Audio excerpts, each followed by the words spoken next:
సంక్రాంతి అంటేనే ఆంధ్ర పల్లెటూరులో కోడి పందాలు ఎద్దుల పోటీలు గుర్తుకొస్తాయనే చెప్పాలి. అయితే వాటిని మైమర్పించేలా అంతే హుషారుగా తెలంగాణలో తెప్పల పోటీలను సంక్రాంతి పర్వదినాన్ని పురస్కరించుకొని ఘనంగా నిర్వహించారు.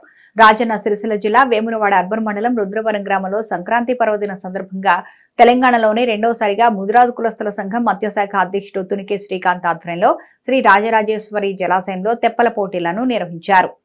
దీంతో ఈ పోటీలను తిలకించడానికి చుట్టుపక్కల గ్రామాల ప్రజలు పెద్ద ఎత్తున తరలిరావడంతో ఆ ప్రాంతం మొత్తం పండుగ వాతావరణం నెలకొంది. ఈ పోటీలో ముఖ్య అతిథులుగా పాల్గొన్న వేములవాడ ఎమ్మెల్యే ఆది శ్రీనివాస్, ప్రభుత్వ విప్ వేములవాడ ఎమ్మెల్యే ఆది శ్రీనివాస్ జెండా ఊపి పోటీలను ప్రారంభించారు. అనంతరం గెలుపొందిన వారికి ప్రథమ, ద్వితీయ, తృతీయ బహుమతులు ప్రదానం చేశారు. ఈ కార్యక్రమంలో డీఎస్పీ నాగేంద్రచారి, రుద్రవర సర్పంచ్ ఉరడి రామరెడ్డి, ఎంపీటీసీ గల్లిపల్లి సువర్ణస్వామి, ముదిరాజ్ మత్స్యశాఖ మాజీ అధ్యక్షుడు తునికి నరేష్, మాజీ ఎంపీటీసీ తునికి లక్ష్మీ మల్లయ్య, జిల్లా మత్స్యకార సంఘం అధ్యక్షులు నాయకులు చొక్కాల రాము, పిల్లి కనకయ్య, యువకులు, మహిళలు, పలు గ్రామాల సర్పంచ్లు, ఎంపీటీసీలు, గ్రామస్తులు పెద్ద సంఖ్యలో పాల్గొన్నారు.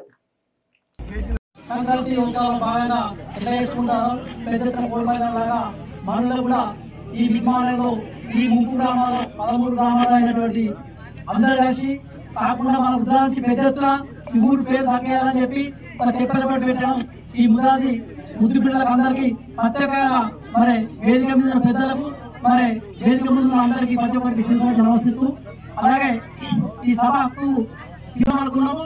అదేదో జరిగి మళ్ళీ గ్రాండ్ సక్సెస్ అయింది. ఇప్పుడు కూడా ఎందుకంటే 2-3 రోజుల ముందే మీరు ఇట్లా కాకుండా ఒక 10 రోజుల ముందు గ్రామ పంచాయతీ ఇన్ఫర్మేషన్ ఇస్తే వచ్చేసరికి గ్రామ పంచాయతీ నుంచి భోజనాలతో గ్రాండ్ కూడా అందరం ముందు ఉండాలని చెప్పి ఉందంటే మేము కూడా రావడం జరిగింది. కానీ ఆ రోజు చాలా ఎంజాయ్ చేశాం. ఎందుకంటే తెప్పల పోటీ ఎప్పుడో మనం తమిళనాడులో జల్లికట్టు, ఆంధ్రాలో ఈ తెప్పల పోటీలు, ఇంకా వేరే రాష్ట్రంలో ఇతర రాష్ట్రంలో వివిధ పద్ధతులలో పోటీ ఉన్నాయి. కానీ మన రుద్రవరం గ్రామంలో, మన తెలంగాణలో, మన గ్రామంలో తెప్పల పోటీలు పెట్టడం అనేది చాలా గొప్ప విషయం. ఈ ఆలోచన వచ్చిన మన మత్స్యకార సోదరులందరికీ కష్టపడి సొంత అన్నదమ్ములాగా ఈ ప్రోగ్రాం చేయాలంటే చెప్పడం ఈజీ, కానీ కష్టపడి ఇట్లా ప్రోగ్రాం చేసి ఆర్గనైజ్ చేయడం అనేది చాలా ఇబ్బందితో కూడుకున్న పని. అందరి సహాయ సహకారాలు అందించి ఈ ప్రోగ్రామ్ ని సక్సెస్ చేసినందుకు ధన్యవాదాలు. వారిని కార్యక్రమంలో పాల్పంచుకునే విధంగా చేసి ఒక ఆట విడుపులాగా ప్రతినిత్యం ఏదో పనిలో నిమగ్నమైన వారికి ఈ రోజు ఇక్కడ మానసికంగా కలగడానికి లేదా అన్ని కూడా కష్టాన్ని మనిషి ఉల్లాసంగా గడిపేటువంటి కార్యక్రమం ఏదైతే ఉందో ఇది అది రెండవసారి జరుపుకుంటున్నాం అంటున్నాం. దానికి శుభాకాంక్షలు తెలియజేస్తూ వేదిక మీద ఉన్నటువంటి గ్రామ సర్పంచ్ గారు, ఎంపీటీసీ గారు, పిట్టల మూసి పాల్గొంటున్నటువంటి పాత్రికేయ మిత్రులు అందరికీ కూడా ఈ సంక్రాంతి రుద్రవరం గ్రామ పెద్దలకు, మహిళా తల్లులకు ముందుగా సంక్రాంతి పండుగ పర్వదిన శుభాకాంక్షలు తెలియజేస్తూ ప్రతి ఏటా సంక్రాంతి వచ్చిందంటే ముగ్గుల పోటీలు, గ్రామీణ ప్రాంతాల్లో కబడ్డీ పోటీలు, వాలీబాల్ పోటీలు, ఖోఖో పోటీలు, ఈ మధ్యలో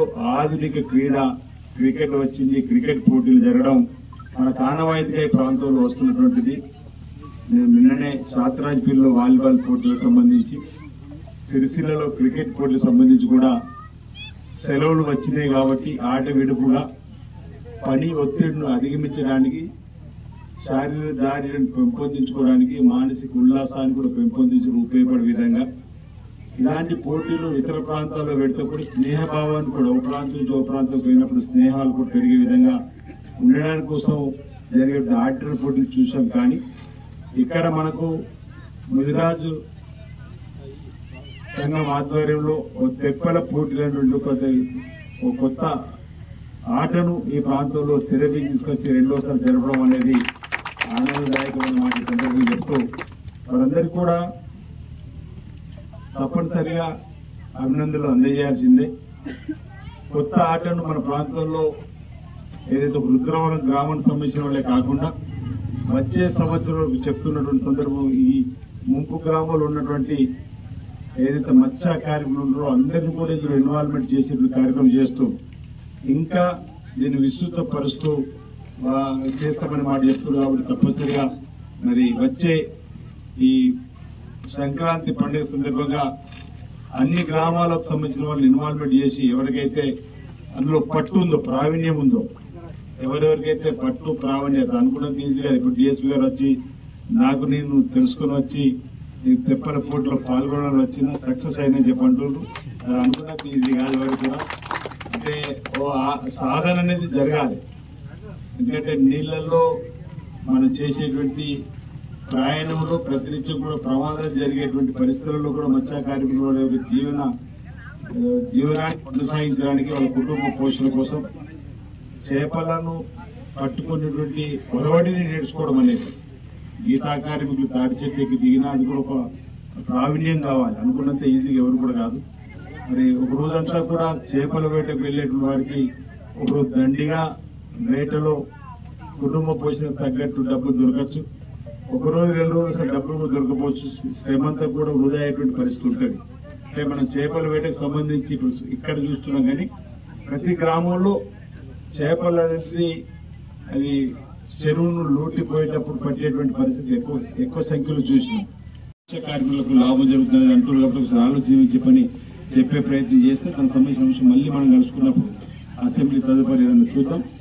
మాకు కూడా మేము హామీ ఇచ్చిన పుట్టిన పరిశ్రమ తీసుకొస్తామని మీకు కూడా కొన్ని కుటుంబాలకు ఉపాధి చూపించడం అవుతాం కాబట్టి దానికి అవసరం అయితే ఎల్ఎంటీలో ఏ విధంగా విధానం ఉందో ఆ విధంగా చేపించే బాధ్యత తీసుకుంటా. ఆ నిధులు గవర్నమెంట్ మంజూరు చేపిస్తా.